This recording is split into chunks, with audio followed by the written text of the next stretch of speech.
अध्याय 6। पारिवारिक संकट और विदेश यात्रा की तैयारी।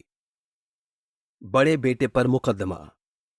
सन 1821 से 1826 के दौरान राममोहन के जीवन में उथल पुथल मचाने वाली कई घटनाएं घटीं, जिनमें एक पारिवारिक संकट भी शामिल था। उनका बड़ा बेटा राधा प्रसाद वर्धमान कलेक्ट्री में सिरास्तादार के पद पर तैनात था। सरकारी धन का गबन करने के आरोप में राधा प्रसाद पर मुकदमा किया गया था। इस संबंध में एडम ने लिखा है कि राधा प्रसाद के मातहतों व सहकर्मियों की ईर्ष्या की वजह से इस तरह का आरोप लगाया गया था। कुछ जीवनी लेखकों का मत है कि राममोहन ने धार्मिक कट्टरपंथियों के खिलाफ जो अभियान शुरू किया था, उससे नाराज लोगों ने उन्हें परेशान करने के लिए इस तरह की साजिश रची थी। राममोहन अपने बेटे को मुसीबत से उबारने के लिए जी जान से जुट गए थे। फरवरी 1826 में सर्किट अदालत ने राधा प्रसाद को बेगुनाह घोषित करते हुए गबन के आरोप से बरी कर दिया था। उसके बाद सदर अदालत में मुकदमा चलाया गया, जहां राधा प्रसाद को दोषमुक्त घोषित कर दिया गया। पहले भी चर्चा की जा चुकी है कि जब माता नाराज हो गईं, तब राममोहन अपने परिवार समेत राधानगर के पास रघुनाथपुर में घर बनाकर रहने के लिए चले गए। उसी घर में राममोहन के छोटे पुत्र रमा प्रसाद का जन्म हुआ। तब उनके बड़े बेटे की उम्र 20 साल की थी। दोनों बेटों को लेकर राममोहन कोलकाता में ही रहने लगे। बीच बीच में वे रघुनाथपुर जाते थे। माता का गुस्सा अधिक दिनों तक टिक नहीं पाया था। अपने बेटे को उन्होंने मना लिया था और कुछ दिनों के बाद ही अपनी जमींदारी राममोहन, जगमोहन तथा रामलोचन के पुत्रों के बीच बांटकर जगन्नाथ का दर्शन करने के लिए चली गई थीं। जगन्नाथ धाम में साल भर रहने के बाद राममोहन की माता का देहांत हो गया था। मां की मृत्यु के कुछ दिनों के बाद ही राममोहन की मंझली पत्नी श्रीमती देवी का देहांत हो गया था। तब छोटे बेटे रमा प्रसाद की उम्र 5 साल थी।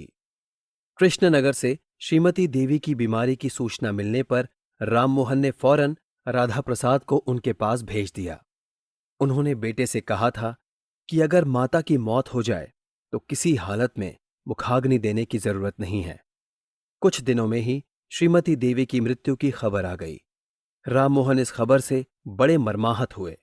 उनके परपोते आर्यदर्शन ने लिखा है कि राममोहन ने कृष्णनगर पहुंचकर अपनी पत्नी के समाधि स्थल पर दाम्पत्य प्रेम के प्रतीक के रूप में एक स्तंभ का निर्माण करवाया। विदेश यात्रा का संकल्प। राममोहन के मन में काफी दिनों से विदेश जाने की इच्छा बनी हुई थी, मगर देश हित में उन्होंने जो कार्यक्रम शुरू कर रखे थे, वे नहीं चाहते थे कि उनकी अनुपस्थिति में ऐसे कार्यक्रमों पर विपरीत प्रभाव पड़े। उन्होंने स्वयं लिखा है, इस समय यूरोप को देखने की इच्छा मेरे मन में पैदा हुई। उन लोगों के आचार व्यवहार, धर्म और राजनीतिक व्यवस्था को समझने के लिए यूरोप जाने की इच्छा बढ़ती गई। मैं चाहता था कि पहले मेरे सहयोगी संगठित हो जाएं, उसके बाद ही मैं यूरोप यात्रा पर निकल पड़ूं।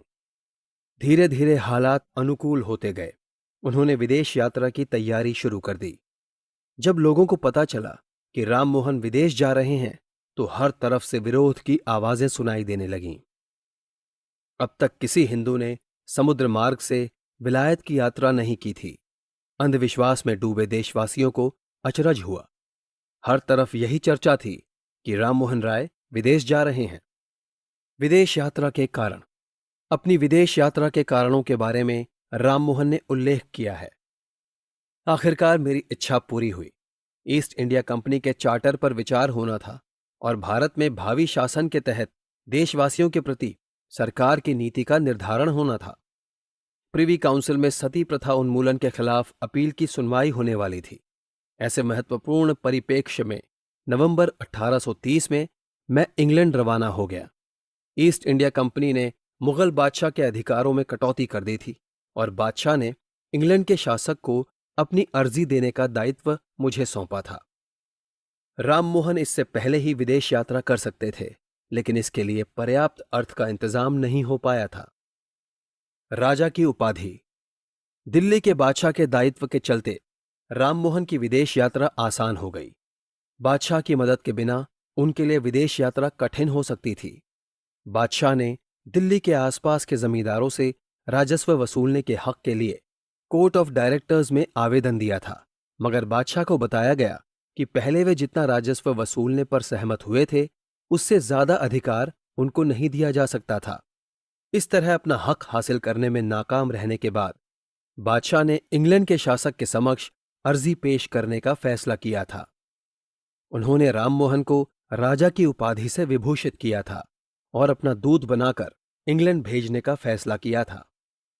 राममोहन की जीवनी लेखिका कुमारी कारपेट ने इस प्रसंग का वर्णन करते हुए लिखा है, इस दौरान एक घटना ने राममोहन की विदेश यात्रा को सुगम बना दिया। उस समय दिल्ली के बादशाह किसी समस्या को लेकर इंग्लैंड के शासक के समक्ष अपनी अर्जी पेश करना चाहते थे। उन्होंने लोगों से सुना था कि राममोहन विदेश जाने की तैयारी कर रहे हैं। उन्होंने सोचा कि राममोहन को अपना दूत बनाकर वे इंग्लैंड के राज दरबार में भेजकर अपनी शिकायतों की अर्जी राजा और मंत्रियों तक पहुंचा सकते हैं। बादशाह और ब्रिटिश सरकार के बीच हुए समझौते में बादशाह को जो वार्षिक राशि देने का वादा किया गया था, उसकी तुलना में उन्हें कम राशि मिल रही थी। कम राशि मिलने की वजह से बादशाह को गुजारा करने में परेशानी हो रही थी। बादशाह के परिवार के सदस्यों को अर्थाभाव की स्थिति का सामना करना पड़ रहा था। यही वजह थी कि अगस्त 1829 में बादशाह ने राममोहन को राजा की उपाधि प्रदान की और इंग्लैंड भेजने के लिए उन्हें अपना दूत बनाया। राजा की उपाधि ग्रहण करने के बाद राममोहन ने बादशाह के कार्य के लिए मोंटगोमरी मार्टिन को अपना सहायक बनाया। मार्टिन बंगाल हेरल्ड समाचार पत्र के संपादक थे। 1829 में द्वारकानाथ ठाकुर, NR हालदार और राममोहन राय इस समाचार पत्र के स्वामी बन गए थे। कोलकाता सुप्रीम कोर्ट में एक वकील ने इस समाचार पत्र के खिलाफ मुकदमा दर्ज किया था और बाद में समाचार पत्र का प्रकाशन बंद हो गया था। संपादक का दायित्व छोड़कर मार्टिन राममोहन के सहायक के रूप में काम करने लगे थे। जॉन बुक नामक समाचार पत्र ने लिखा, राममोहन और मार्टिन सितंबर 1829 में इंग्लैंड की यात्रा पर रवाना होना चाहते थे। पहले उन्होंने तय किया कि वे इलाहाबाद से इंग्लैंड की ओर रवाना होंगे, मगर 3 महीने तक वे इंतजार करते रहे। इसी दौरान सती प्रथा के संबंध में सरकार का आदेश जारी हुआ था। राममोहन गवर्नर जनरल के पक्ष का समर्थन करने में व्यस्त रहे। 8 जनवरी 1830 को राममोहन ने गवर्नर जनरल विलियम बेंटिक को पत्र लिखा, जिसमें उन्होंने बताया कि कुछ महीने पहले दिल्ली के बादशाह मोहम्मद अकबर पत्र लिखकर आपको बता चुके हैं कि उन्होंने मुझे दूत बनाकर इंग्लैंड की प्रिवी काउंसिल में भेजने का फैसला किया है और इसी उद्देश्य से उन्होंने मुझे राजा की उपाधि भी प्रदान की। मैं इस उपाधि को ग्रहण करने का इच्छुक नहीं था, मगर दिल्ली के बादशाह की राय है कि उनके वंश की मर्यादा की रक्षा के उद्देश्य से इंग्लैंड के राज दरबार में पेश होने से पहले मुझे राजा की उपाधि को स्वीकार कर लेना चाहिए। यही वजह है कि 1827 में बनाई गई एक मुहर बादशाह ने मुझे भेजी। रेजिडेंट सर चार्ल्स मैडकॉफ ने 26 जून की रिपोर्ट में परामर्श दिया कि बादशाह अपने प्रतिनिधि को सम्मानजनक उपाधि प्रदान कर सकते हैं। उस समय गवर्नर जनरल ने अपने सेक्रेटरी स्टर्लिंग के मार्फत राममोहन को जो जवाब भेजा था, उसमें बताया था कि वे उन्हें दिल्ली के बादशाह के दूत के रूप में प्रिवी काउंसिल में जाने और राजा की उपाधि प्रदान करने संबंधी निर्णय का अनुमोदन नहीं कर सकते। गवर्नर जनरल का ऐसा जवाब देना स्वाभाविक था, चूंकि राममोहन भारत में तैनात ब्रिटिश नौकरशाही के अंध समर्थक नहीं थे और वे देशवासियों के हित के लिए काम कर रहे थे। विदेश यात्रा पर प्रतिक्रिया। जब लोगों ने सुना कि राममोहन विदेश जा रहे हैं तो तीव्र प्रतिक्रिया हुई थी। लोगों का मानना था कि ब्राह्मण परिवार में जन्मे राममोहन गाय का मांस खाने वाले म्लेच्छों के देश की यात्रा कर धर्म के विरुद्ध कार्य कर रहे हैं। लोग उनके प्रति विरोध जाहिर करने लगे थे। राममोहन के अंधविश्वासी परिजन भी उनसे नाराज हो गए थे। विदेश यात्रा नहीं करने के लिए लोगों ने उन्हें समझाने की कोशिश की थी। जाति भ्रष्ट होने और पैतृक संपत्ति से वंचित होने का डर भी उन्हें दिखाया जा रहा था। राममोहन ने धैर्य के साथ लोगों के विरोध और निंदा का सामना किया था। राममोहन ने धर्म और समाज सुधार के पथ पर चलते हुए अनेक प्रकार की बाधाओं का सामना किया था और न्याय संगत राह पर अडिग बने रहे। उन्होंने कुप्रथाओं, अंधविश्वासों और धार्मिक पाखंडों पर हमला करते हुए धर्माधिकारियों के क्रोध का धैर्यपूर्वक सामना किया था।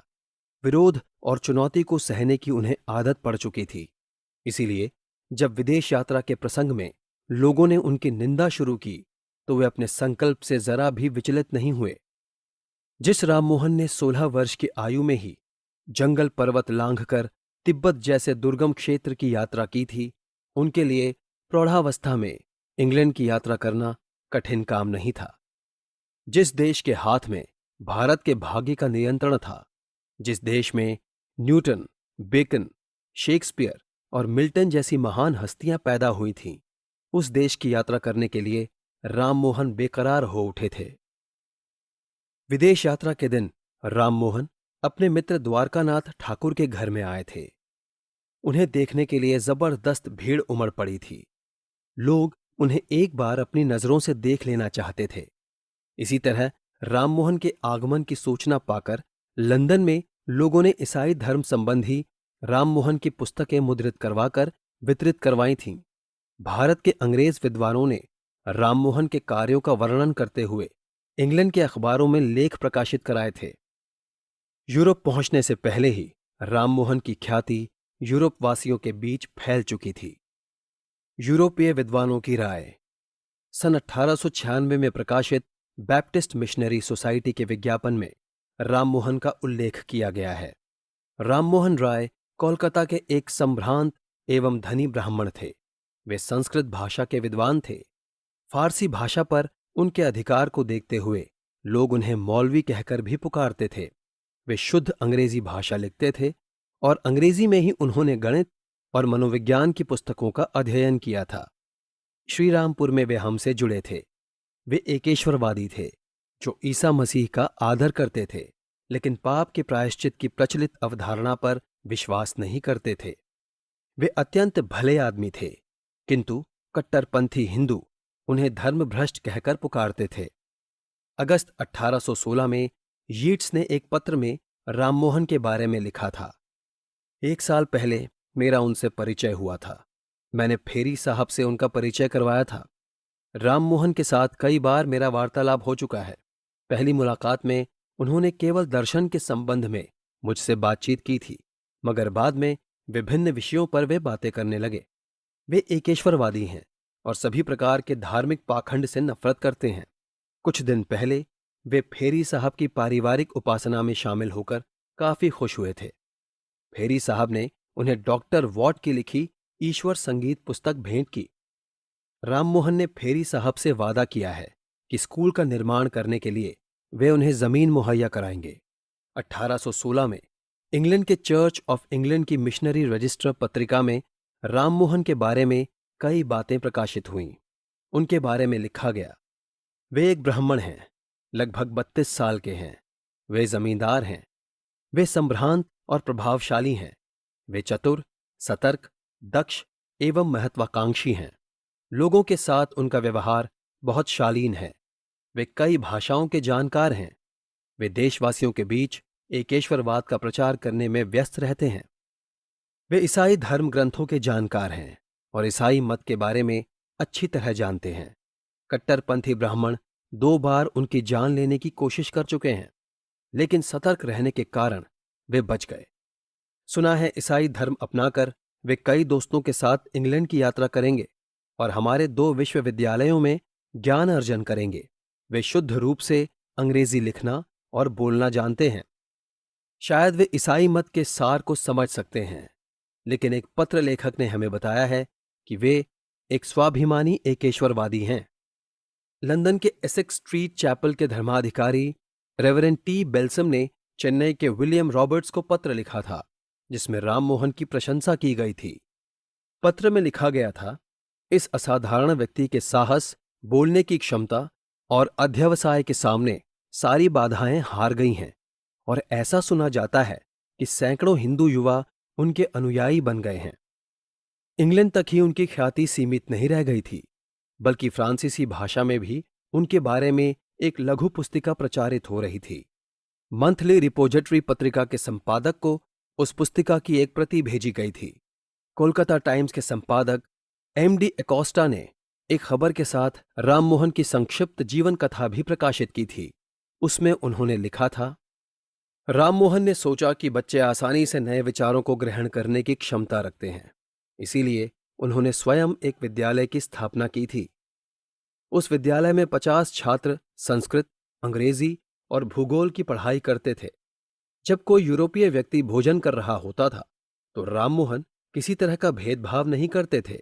कई बार वे स्वयं अपने घर में यूरोपीय व्यक्ति को साथ साथ भोजन करने के लिए कहते थे और उनकी रुचि के अनुसार ही भोजन तैयार करवाते थे।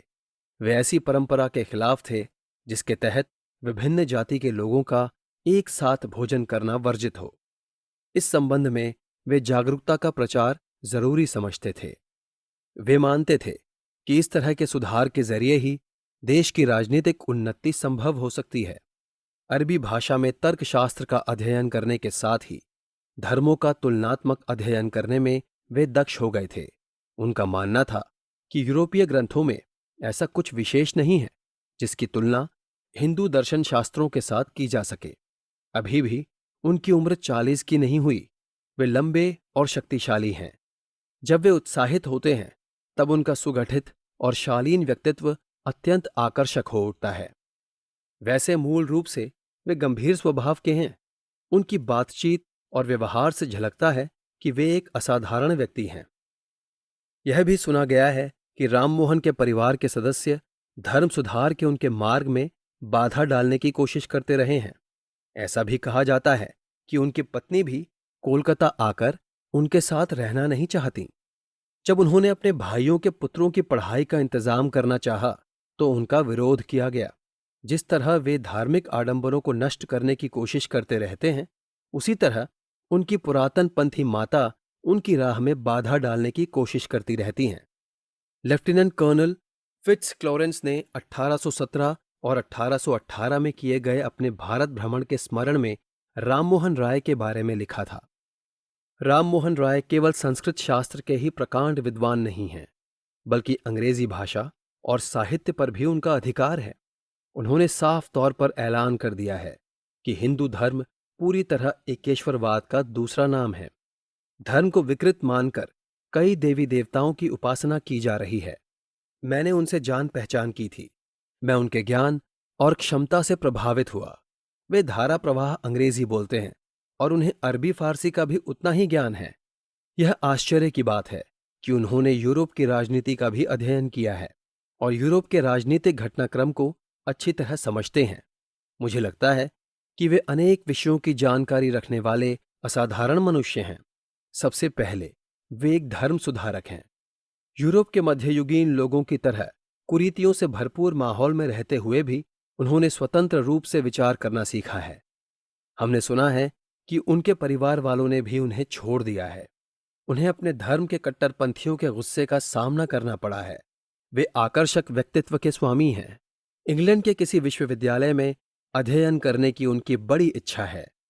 1826 में ब्रिटिश एंड फॉरेन यूनिटेरियन संस्था की सभा में अर्नेट नामक विद्वान ने अपने भाषण में राममोहन के बारे में कहा था, राममोहन की योग्यता का परिचय यूरोप के लोगों को उनकी लिखी गई पुस्तकों से मिलता है, मगर जो लोग उन्हें निजी तौर पर जानते हैं, जिन्हें उनके साथ बातचीत करने का मौका मिलता है, वे अच्छी तरह समझ सकते हैं कि राममोहन एक असाधारण व्यक्तित्व के स्वामी हैं। यात्रा के सहयोगी। विदेश जाने के लिए राममोहन तैयार हो चुके थे। तय हुआ कि उनके साथ उनका दत्तक पुत्र राजा राम, रामरतन मुखोपाध्याय और राम हरिदास सहयोगी के रूप में विदेश जाएंगे। राममोहन के परपोते चंद्रमोहन चट्टोपाध्याय ने इस संबंध में लिखा है कि जो लोग राममोहन के साथ इंग्लैंड जा रहे थे, उनके असली नाम को बदलकर प्रत्येक के नाम के साथ राममोहन ने अपना नाम जोड़ दिया था। रामरतन का असली नाम शंभू और राम हरिदास का असली नाम हरिदास था। राजा राम एक अनाथ बालक था।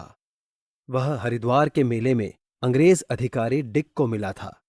डिक ने यत्न से बालक का पालन पोषण किया था। विदेश जाते समय डिक ने राजा राम को राममोहन के हवाले कर दिया था।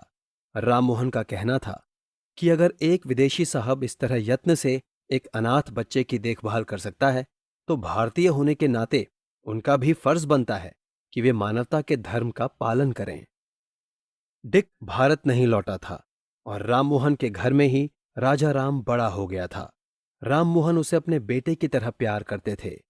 राजा राम के प्रति उनका स्नेह इतना अधिक था कि कुछ लोग कहने लगे थे कि अधिक लाड़ प्यार देकर राममोहन ने उसे सिर पर चढ़ा लिया है। राजा राम अगर किसी तरह की शरारत करता या गलती करता तो राममोहन उसे बिल्कुल नहीं डांटते थे। कई बार थकान मिटाने के लिए राममोहन जब सो जाते थे तो राजा राम जानबूझकर उनकी नींद तोड़ देता था। इसके बावजूद राममोहन नाराज नहीं होते थे और राजा राजा कहकर स्नेह के साथ उसे पुकारते थे। कई लोगों की धारणा थी कि राजा राम किसी मुस्लिम दंपत्ति की संतान था। राममोहन ने उसे अपने घर में रखकर पाला पोसा था। वे मूर्ति पूजा का विरोध भी कर रहे थे, इसीलिए कई कट्टरपंथी हिंदू उनके घर का पानी पीना भी पाप समझते थे।